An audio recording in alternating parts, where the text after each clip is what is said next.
always the same. If you want to grow, you have to take on bigger challenges, which means bigger problems and also bigger rewards.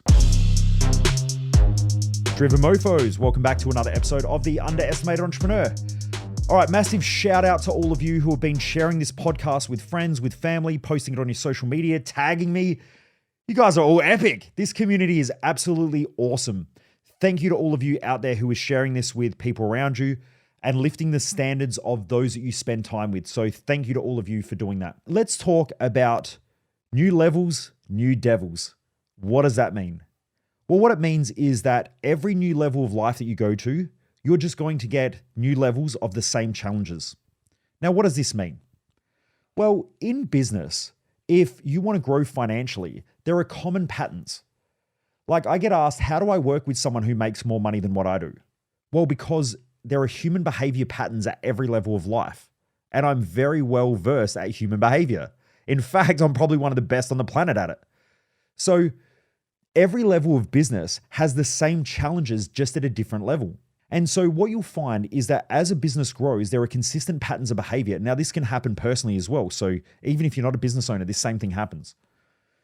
And so what I mean by that is that as a business grows, normally what happens is, let's just say you start off and everything's a struggle. It's a struggle to get money. It's a struggle to move things forward. It's a struggle to find your product to market fit. And so you just work your ass off. You're trying different things, trying to figure out what works, what doesn't work. But then things start working. And so you start making a fair bit of cash. So as you start making a profit and you start making cash, normally what will happen is that then you take some of that money and then you start hiring staff. When you hire staff, you're going to have that fear. And that fear is, shit, what happens if it doesn't work? What happens if these people don't help the business grow? So the fear is going to pop up. Now you have a choice. Do I hire staff or do I stay at the same level? Now, if you decide that it's too risky to hire staff, you'll always stay at the same level because that's the level that you're stuck at. If you push against the fear and you realize that you have a mission and a vision and you're clear about what you're trying to achieve, and you let that determine your decisions. So you now focus on where you want to be, you focus on the growth, and this is how the smart people grow businesses.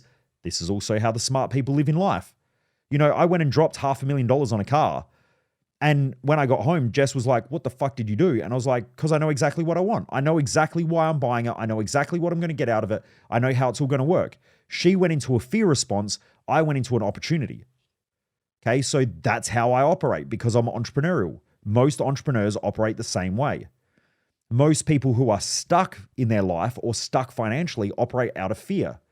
And so they let fear determine their decisions. Then what happens is, let's say the person pushes against fear and they say, right, I really want to grow the business. So now they start investing the money that now they've gotten after they've worked so hard to get out of money and financial distress. They're now taking the money that they've got and they're dropping it into staff. Then what happens is the fear starts racking up again. So they're back at fear stage. And they're freaking out because they're like, shit, I'm spending all this money. Staff aren't as productive as what I want.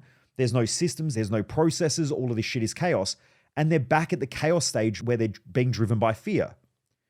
But if they're smart enough and they have a coach like me, or they attend events like I have, like, you know, let's say Business Growth Odyssey, or they do personal business coaching, then what will happen is that they start to put runs on the board and they start to move through those challenges quite quickly. Then what will happen is those staff become productive and effective. Now, all of a sudden, more money comes back in. So they're back at the making money stage. Now more money's coming back in. They have to make the decision. Do I want to grow again? Or do I want to stay stuck at this level? Now, let's say they're afraid of spending the money and they go, well, you know what? I'd rather just keep the money and everything's going okay and I'm fine here for a little bit. That's fine. But they're always going to be stuck at that level financially. They're always going to be stuck at that level in their business. Now, eventually, let's just say that they make a different decision, which is, fuck it, let's grow. Then what's going to happen is they're going to take the profits that they have, they're going to take the money that they have, and they're going to take the safety and security that they have, and they're going to drop it back into growing again.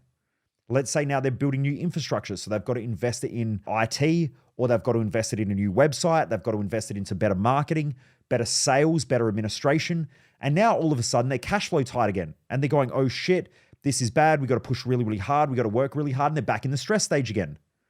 But remember that stress causes growth. Everything in nature that has stress grows. So either one or two things happen. It grows or it dies. So everything in nature is either growing or it's dying, and stress determines how much something can grow or how fast it dies. Now, if you're smart enough, you use the stress and the pressure to grow, and the faster that you grow, the faster the business grows. Now, if you're not prepared to grow, you'll die. The business will die. You'll die mentally and emotionally, where you'll just get stuck. So this is why being really, really clear on what you're trying to achieve in business and having a clear business strategy. Now, I'm not saying that in startup you should have a clear business strategy, because that's dumb. A lot of people who have a startup business that then go to a business coach, and the business coach spends 3 months planning and creating a strategy. 99% of people who have business strategy when they start a business, the strategy's worth less than the toilet paper that they wipe their ass with, right? Because you don't have a proper product to market fit yet. You don't know what people are going to buy. You don't really understand your customer avatar yet. You don't know what they're looking for. You don't know their pain points. You don't know their problems. So you've got to move really quick and figure shit out.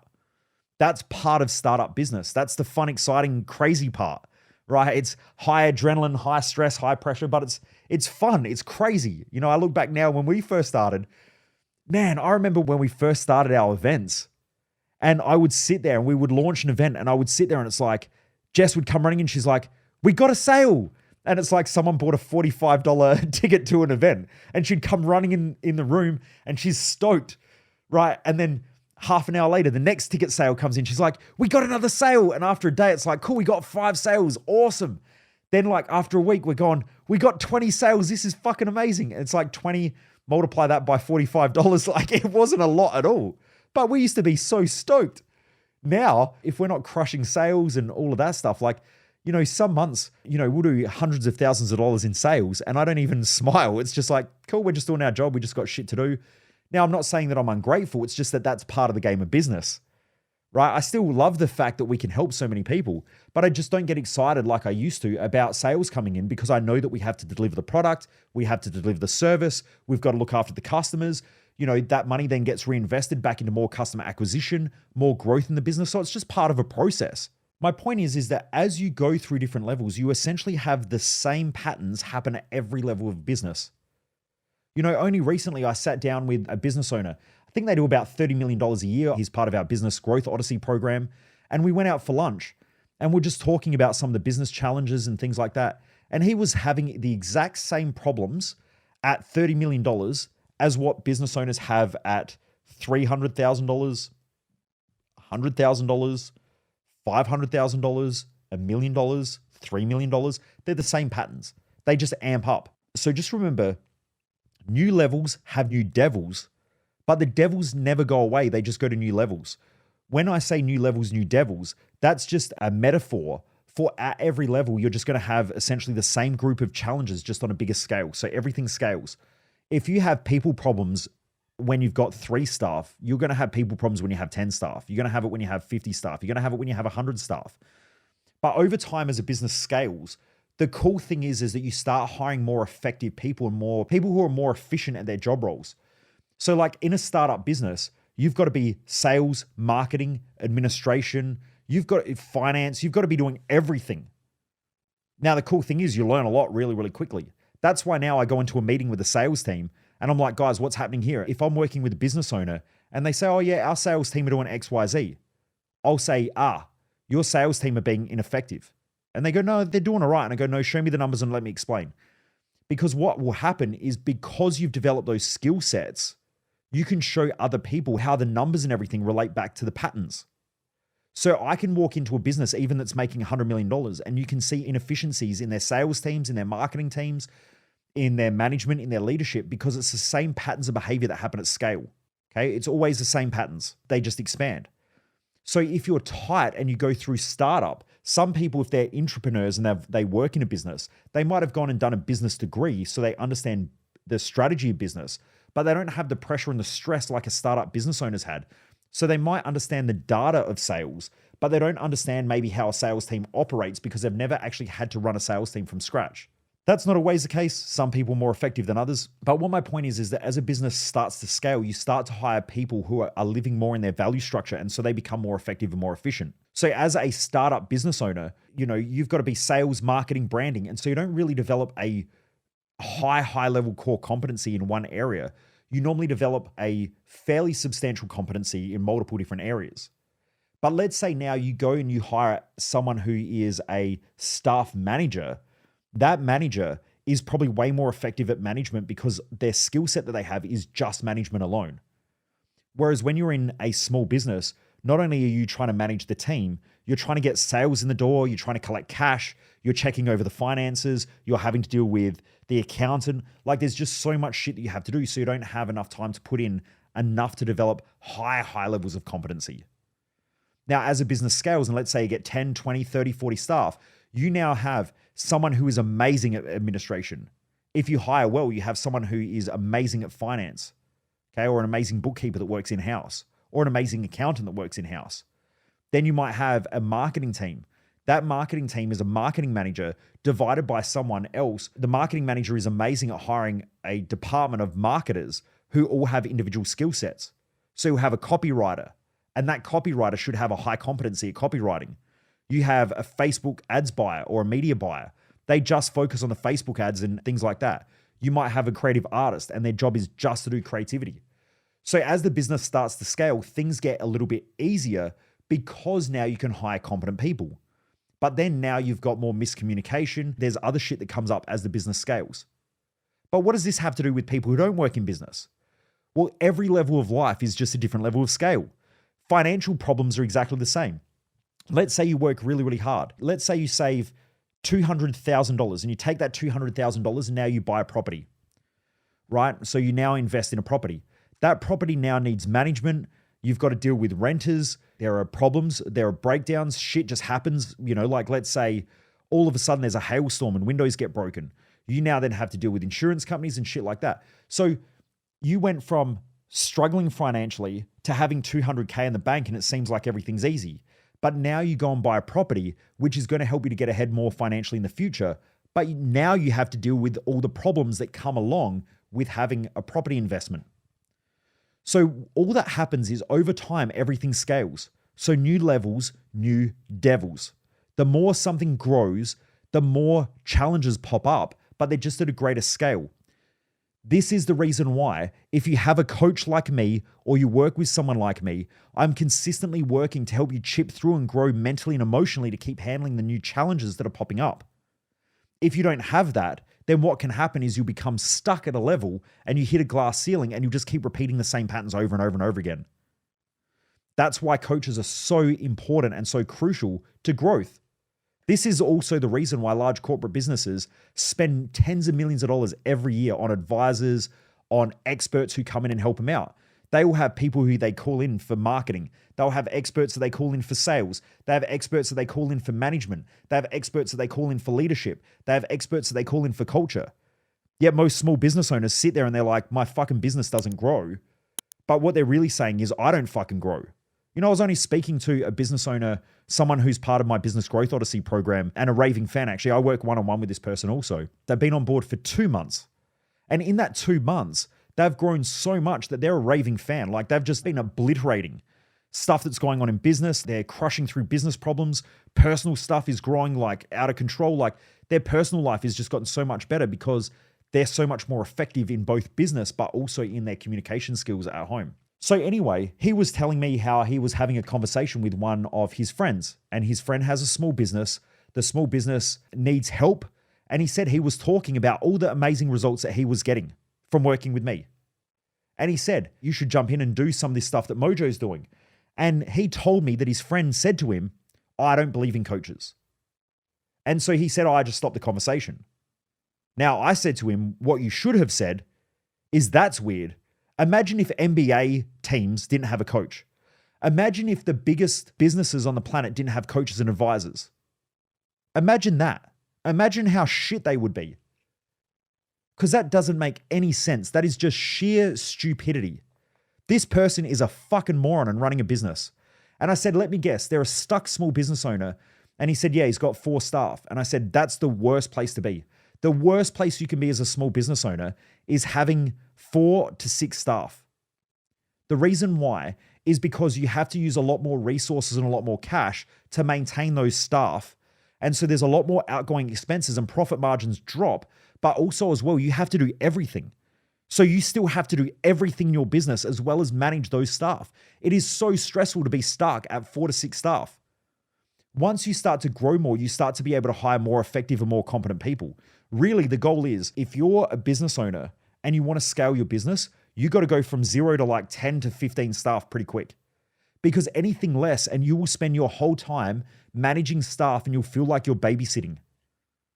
And so if you can't grow quick and you can't scale quick and you're not effective enough as a business owner, you get stuck at a couple of staff and it's easy to just be self-employed. You'll make more money, you'll have more profit, and also you won't have all the head fucks and the hassles of having multiple people that you have to deal with. If you think about it, one staff member goes out, does a job, they're ineffective at their job. Now you've got a customer problem that you're dealing with and a staff problem that you've got to deal with. Then also you've got to pay them as well. You've got to pay all the tax. You've got to pay all the resources and shit that they use, which is normally, let's say this person, the industry that they are in is in the trade-based. So now they've got to give the staff member a van, all the tooling, everything like that. They're essentially just burning cash and they're not really getting anywhere. It's a really challenging place to be. The goal is if you want to scale a business, you've got to get to 0 to 10 really, really quickly. And I'm not saying quickly in a destructive way. You've got to learn a lot, but the goal is to get there. And you've got to go quick, you've got to go hard, and you've got to keep pushing yourself to be a better leader, a better manager, to hire the right people, because that's going to be the thing that helps you to scale.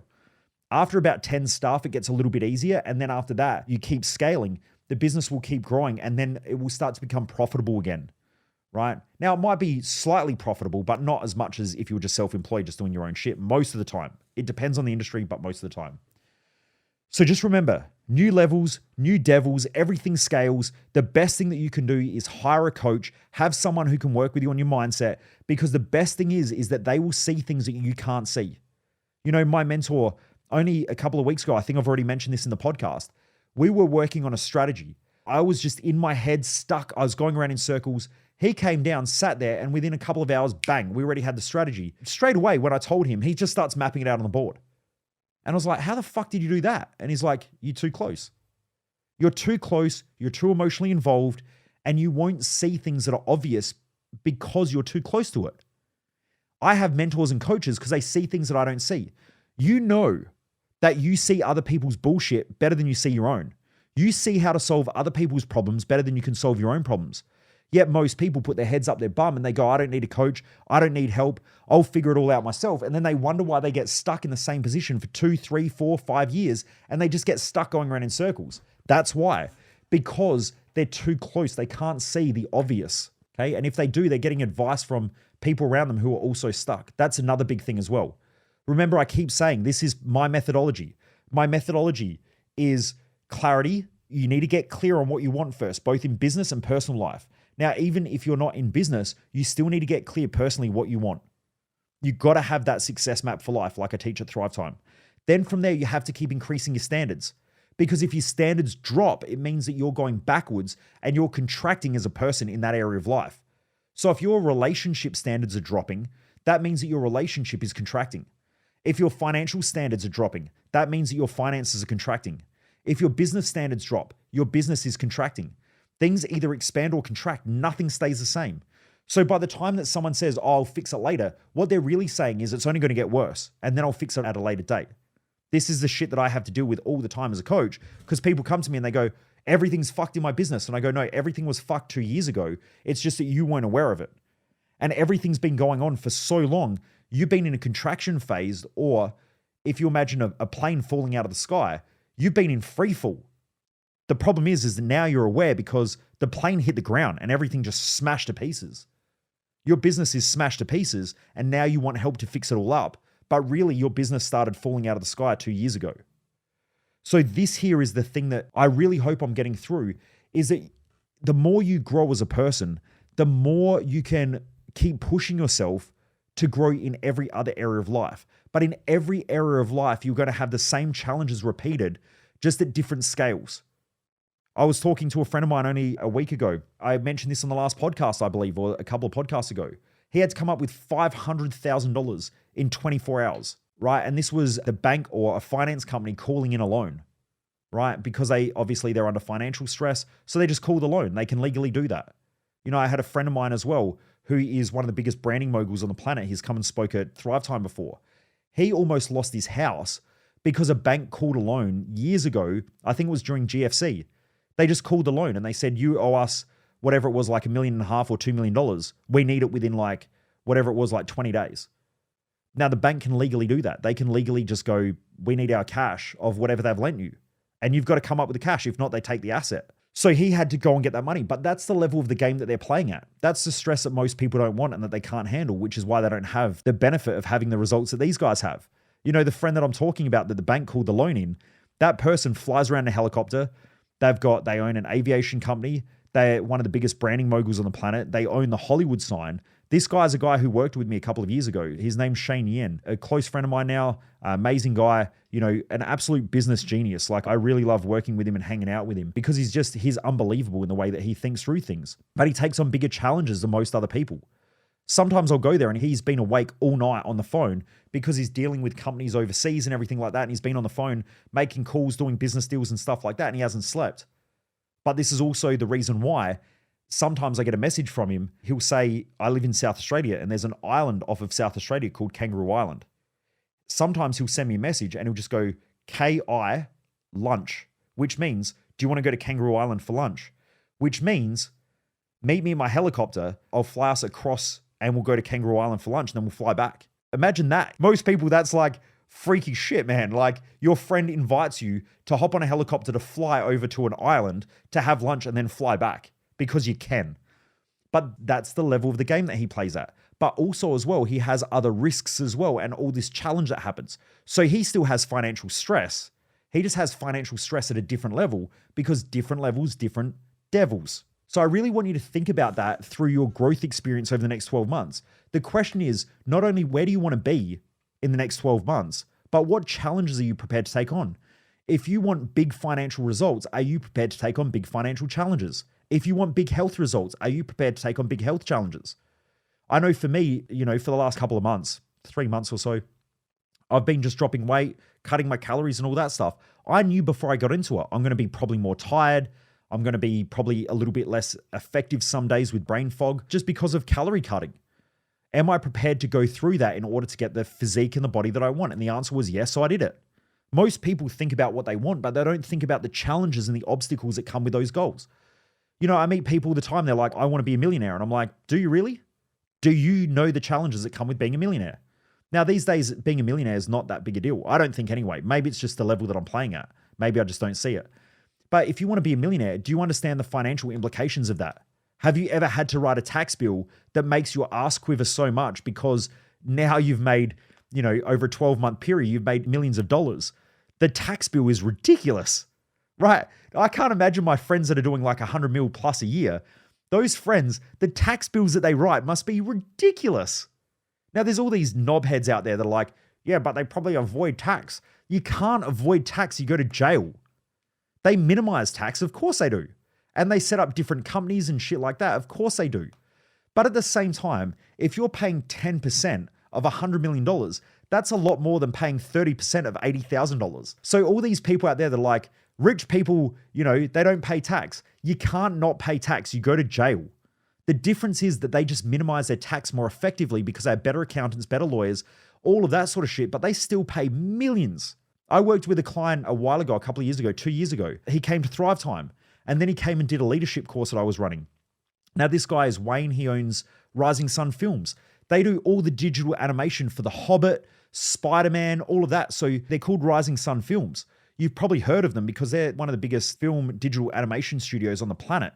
So they work with some of the biggest movies in the world. Now, Wayne has come and done my events. When I asked him how much his wages are, he was telling the room how the wage bill is like well over $1 million a week. Can you imagine that? And then can you imagine the tax bill on that? So if you're paying $1 million in wages, imagine how much money you have to make in order to be able to pay $1 million a week in wages, right? The tax bill has to be astronomical. Like every quarter, imagine what you're paying. Imagine the yearly tax bill. Like that shit would make most people's hair stand on end. But the thing is that if you want a big business and you want to make a lot of money, then you have to deal with things like big tax bills, huge accounting bills. My accounting bills are more than what most people make every year at end of financial year. I see people on Facebook, they're like, you know, does anyone know a good, cheap accountant? And I'm like, fucking hell, good and cheap. Yeah, that's what you're looking for, right? You want good and cheap. I want a good, cheap car. The good and the cheap don't go together. Everybody knows that, but people still think that it can happen. They're just not willing to go to the level that most other people are prepared to go to. So remember, new levels, new devils. If you're not prepared to take on the challenges, you're not prepared to get to the outcome that you want. That's why when I speak to business owners every week and they're like, oh man, it's not the right time. I don't have the money at the moment. Like, oh, I'm not sure. I'm like, cool, you're not prepared. Like, they're not going to get the results that they want. Oh, I want to run a multi-million-dollar business, but they won't spend, let's say, like some of my clients will spend 40K a year with me on private coaching. Like, I hold them accountable every week. We catch up, we touch base, but that's the reason why they add millions of dollars on their business every year, because they're held accountable. I touch base with them all the time. When they go off track or when their mindset slips or when their health drops, bang, I'm onto them. But that's the reason why they get the results. That other person sitting there going, oh yeah, but I don't have the money. Do you think the person who started with me at that level had the money at the start? Of course they didn't. But they knew that they could get the resources. As they grow, they keep reinvesting it, and that's why they grow. So just remember, guys, different levels, different devils. If you can't make big decisions now, you're not going to make big decisions when you are where you want to be. And the truth is that the people who get great results are more courageous than you, right? They make better decisions than you. They're not afraid to take on bigger challenges than you. That's why they are where they are. Part of the reason why I drive a supercar is because I'm prepared to drop cash on a car, right? I meet all these motherfuckers out there and they're like, oh man, that's expensive. I don't know why you bought that. And I'm like, why not? Right? And they're a business owner who makes more money than what I do. Just they're afraid. They're scared. They're scared to spend money on something nice for themselves because they have low self-worth. That's the truth. If they wanted it, they would go and get it. Now, some people don't give a shit about cars. But the thing is, if they're questioning it, I spoke to another business owner who's one of my clients, and only recently he went out and bought a new car. I spoke to him about a month after buying that car, and he said, you know what? I bought it because I thought it's what I really want, but what I really wanted, the car that I really wanted, I just didn't admit to myself that I wanted that car. And so I went with a car that was the right price and what I wanted to spend. And he said, but I actually regret it. And I said, you learn a valuable fucking lesson. You either want something or you don't. If you want something, then go and get it. If you don't want it, then don't get it. But don't sit on the fence in between those two things because you won't get what you want. Alex Hormozi said this on a podcast a while ago. He said most people want to buy their dream home that's a good investment. And he said all they end up with is the house that's not their dream home that's not a good investment.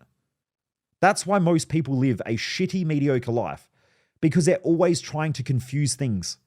Instead of saying, I want this thing, therefore I'm going to get that thing, and this is the price of that thing, therefore I need to go make that money or I need to go do what it takes to get it. They'll go, oh, you know what, this other thing is good enough. And then they get the thing that's good enough and they don't appreciate it because it's not what they really wanted. It's so bad. This is why making money is a mindset game. Growing a business is a mindset game. Living a great life is a mindset game. Most people just don't have the mindset to get what they want. So guys, jumping into the new year now, like we're moving forward, we're heading into the new year. Make sure that you're going after what you want and realizing that no matter what level you're playing at, the key thing is the decisions that you make, the clarity that you have, and the standards that you operate at. If you're dropping your standards and you don't have clarity around what you want, then you're never going to grow to the level that you want, and you're not going to want to take on those challenges. You're going to want to avoid them, and therefore you're never really going to get the results you want at the level that you want. So new levels, new devils, stay consistent, keep growing driven mofos, keep your standards high, and I look forward to you joining me back here once again for another episode of The Underestimated Entrepreneur. Remember, sharing's caring.